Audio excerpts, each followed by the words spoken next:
Wajib simpan RM17,000 dalam masa 3 tahun.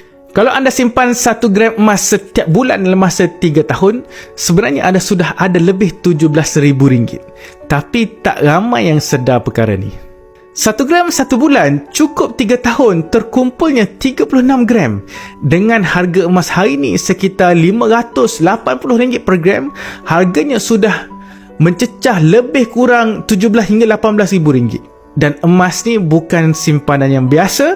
Emas memang untuk tujuan jangka masa yang panjang. Tahun lepas dengan tahun ni kenaikan harga emas sekitar 30%. Setahun, dalam tempoh 20 tahun sekitar 700%. Sebab itu, bagi masyarakat biasa nak selamat, boleh simpan di tempat simpanan yang risiko rendah seperti ASP, tabung haji ataupun fixed deposits.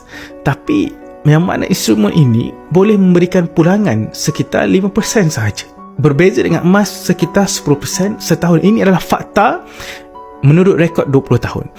Namun, bagi siapa-siapa ada ilmu tentang emas, walaupun emas tak ada dividen, mereka faham fungsi sebenar menabung emas, mereka alihkan kekayaan mereka kepada emas setiap bulan, konsisten.